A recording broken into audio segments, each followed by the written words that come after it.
March 11th.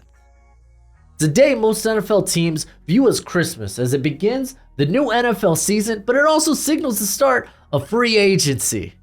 Now, I've already done a video on the top free agents in this free agency class, and you can check out that one after this one because that one's incomplete without talking about the unfortunate reality that some of these players are going to be released prior to their contracts being up. We call those guys cap casualties. Sometimes they're released because of their performance the prior season, maybe it's injuries, but usually it's because their contract puts such a financial strain on the team's cap space. So let's first look at the cap situation for every NFL team as it currently stands, since that'll kind of clue us in to which teams might be looking to cut their payroll, so to speak. So I got these numbers from overthecap.com. They usually do a wonderful job of keeping up to date with every team's cap situation. And the more cap a team has usually indicates that they're going to be big spenders in free agency, especially these teams who essentially have new regimes, the Commanders, the Titans, and in the Patriots case, yeah, they hired a little bit from within, but new head coach, new coach and staff in general, again, they hired within, but teams with a lot of cap that are looking to make probably a big move, a big splash. But then you get to 4 here with the Bengals, and they're kind of in a different situation. They have $59.4 million in cap space available, but they're probably going to be looking to re-sign some of their own talent, like they have the whole T. Higgins situation, where he's a free agent this year. They got to look down the road with Jamar Chase. DJ Reader, also a free agent. I think Chidobe Awuzie, also a free agent. So they might be looking to retain most of their talent and might not be big spenders in free agency.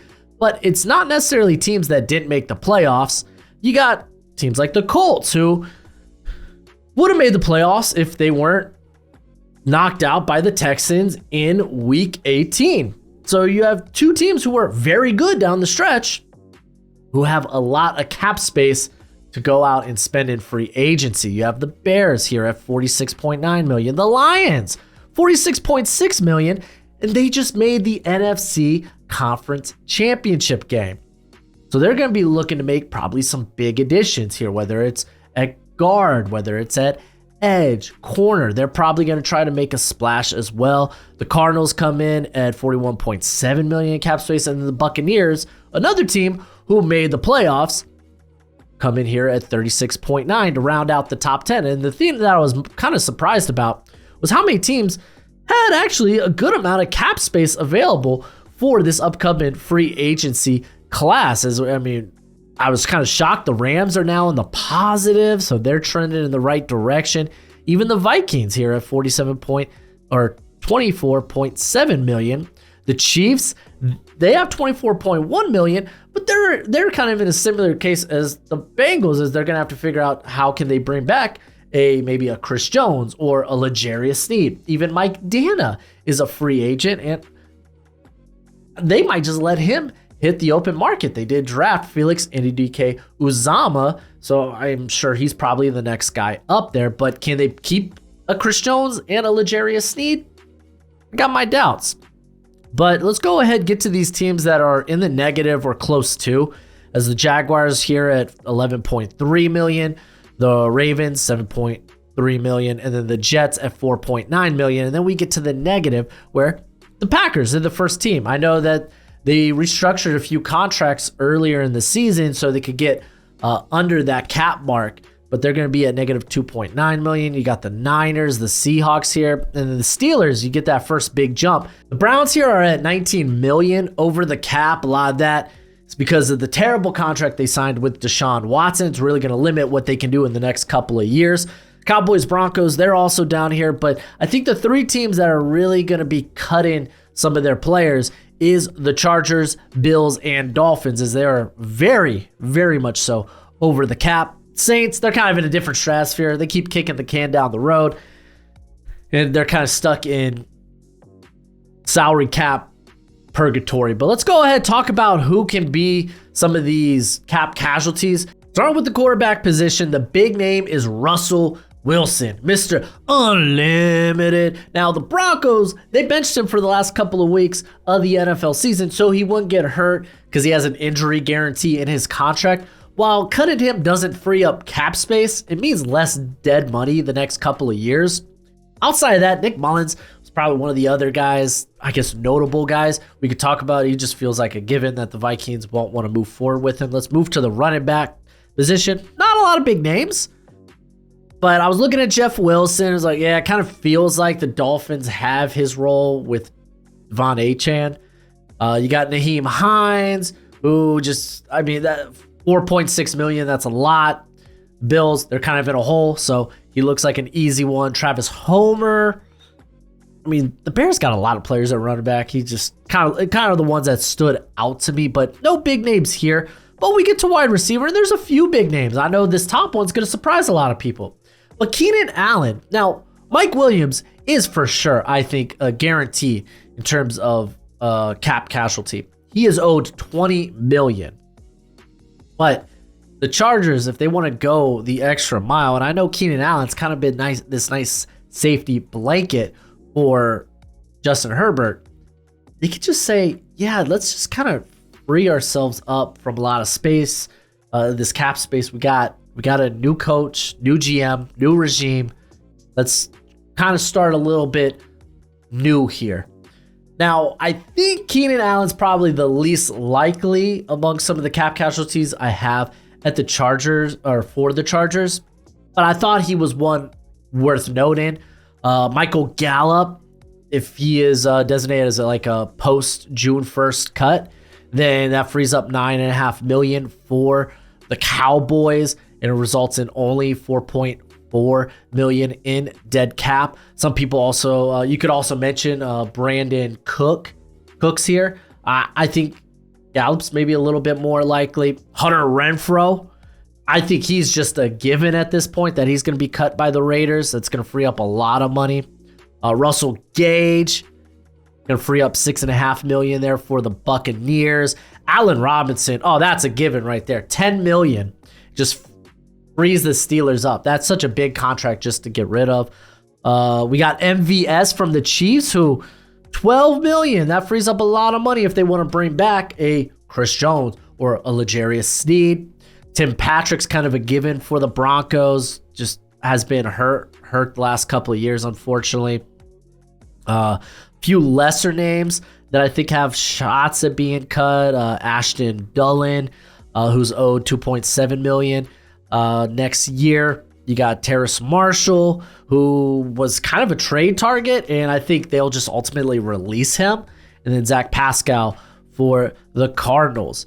Let's move to the tight end. I only got two names here, and the Logan Thomas name might surprise some people, but he's 33, and he gets hurt. You could free up $6.5 million and maybe look to get younger at the tight end position. There are a few quality tight ends in this free agent class, like Dalton Schultz. You could go with cheaper alternatives like Hunter Henry, or you could even go for like a Gerald Everett, who's just a solid player there. Ian Thomas, I think them extending him was a bit of a surprise, but now we got a new GM, we got a new head coach, so I think he's likely to be a cap casualty. Going to offensive tackle, as there are quite a few big names here, and Garett Bolles isn't one that I see happening, but it's worth mentioning because he frees up $16 million in cap if they do release him. And remember, he wasn't really content with the team to begin the year when they were losing, and obviously they kind of turned it around, got back into the playoff race, only to bench Russell Wilson. But I think he's definitely worth noting if this is a team that's looking to try to cut some cap. However, I do want to mention, I don't think that one's likely. Charles Leno, though, I think is very likely. Matter of fact, let's talk about both Commanders here, Charles Leno and Andrew Wiley. If you designate them as post-June 1st cuts, it frees up $11.8 million when it comes to Leno and $6.7 million when it comes to Wiley. Listen, if you're cutting Leno, you better cut Wiley. Wiley was one of the worst parts of that offensive line. He was a bust sign-in to begin with. I was saying that last year, and now the coaches, the GM that brought him in are no longer there. So go ahead and get him on out of here. Cam Robinson feels like an obvious one to me. Cutting him frees up 17.3 million. I mean, hey, if the Jags still like him, you could cut him and bring him back on a lesser price. His contract is just too ludicrous at this point. Takes up too much cap space. Cardinals, this is kind of like maybe Kelvin Beachum. He only frees up 1.5 million, but I think that could be a consideration, though he's a vet that they may like. Colt McKivitz, not the greatest year at right tackle. He would free up 3.1 million for the Niners. This one's an obvious one for me is Joseph Noteboom. If you designate him as a post-June 1st cut, he frees up 15 million for the Rams. He ended up being just a bust re-signing for the Rams. Just didn't play well this past year.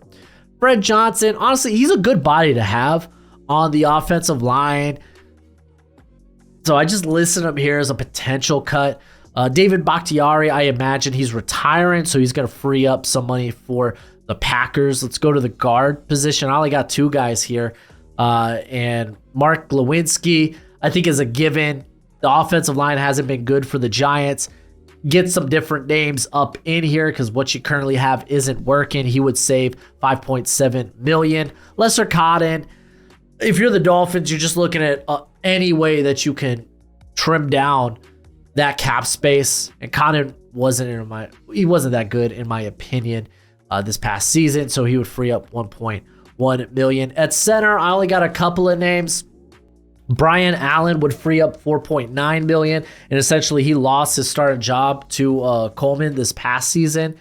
So I feel like you could free him up, get more cap space, because Coleman is actually a free agent. So if they're either looking to re-sign Coleman or looking elsewhere at center, this would help. Cody Whitehair feels like a given.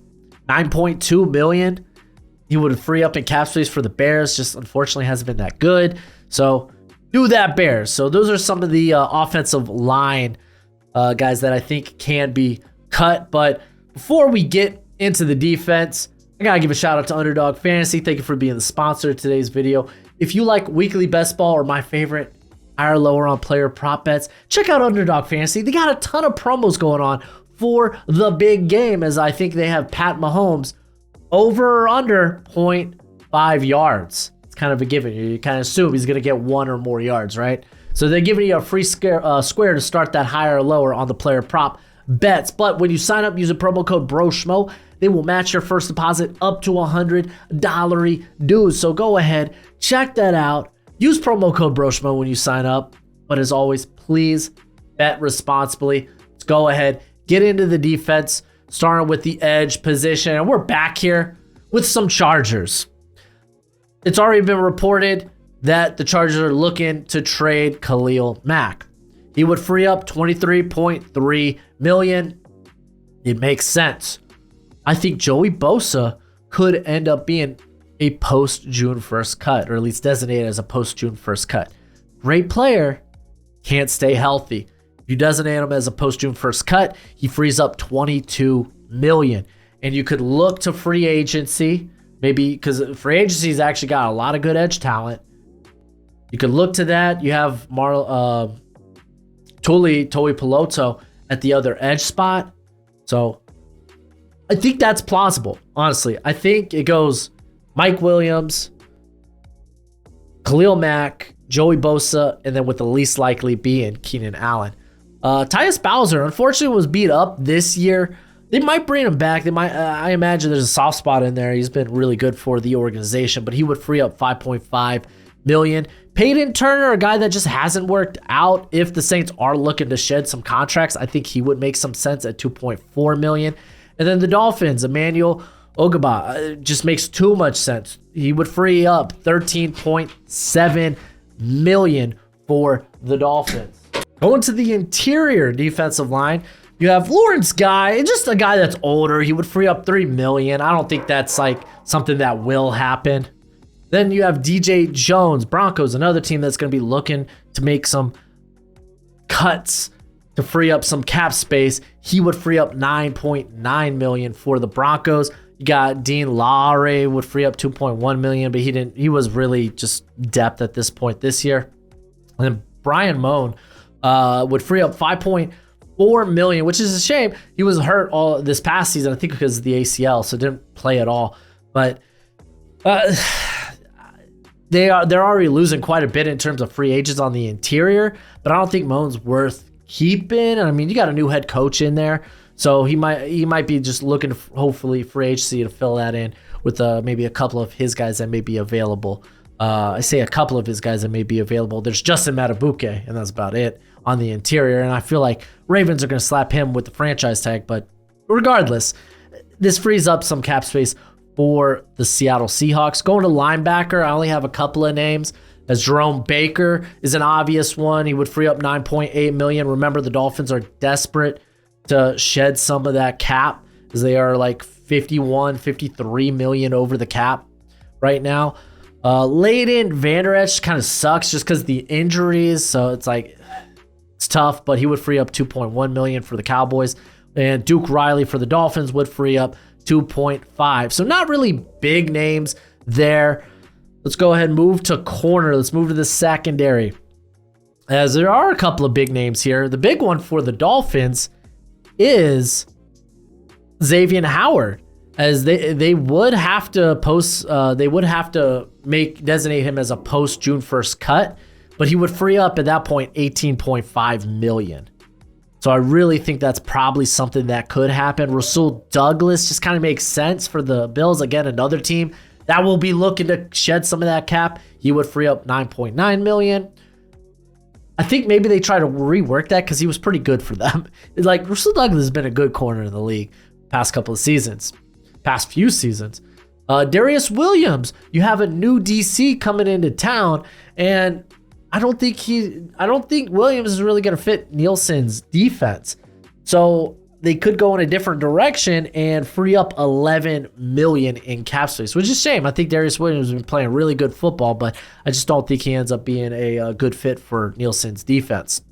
Mike Hilton, this might surprise some people because the Bengals aren't really in tight restraints when it comes to their cap, but Hilton still playing at a really good level would free up $6.5 million. And I'm going to be honest, I think a guy like DJ Turner maybe plays in the slot. You could talk about Daxton Hill. I think they have guys that could probably take over that mantle at slot from Mike Hilton. So I think there's a possibility there he ends up being a cap casualty. I think the Patriots there's no point in keeping JC Jackson at his price. He would free up $14.4 million. So yeah, get him out of here.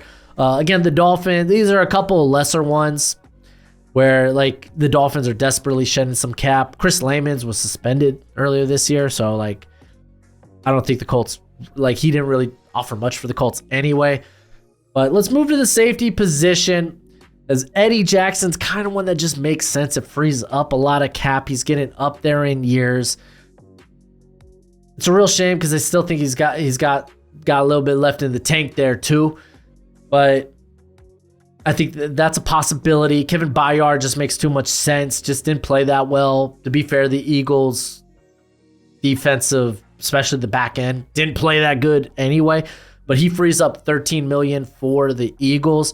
Tracy Walker would free up $8 million for the Lions as a designated as a post June 1st cut. And I think that makes a bit of sense given Ifeatu Melifonwu kind of stepping up and being that other safety there. Jordan Poyer, he's older. It sucks, but the Bills are desperately trying to shed cap. This one I think would make sense. Ciaran Neal, who's been a good special teamer for him, at $2.9 million, I think kind of makes sense if, again, they're looking to shed some of that cap. And then Jamal Adams is just such an obvious one, as they would have to designate it as a post June 1st cut, but he would free up $16.5 million. And then Nick Scott, again, I think Jordan Battle kind of like took over later in the season for Nick Scott, so he's probably going to be back in free agency at $2.5 million. But if you haven't checked out my top free agents video, you can check that out right here. And as always, until next time, you be easy, my friends. Later.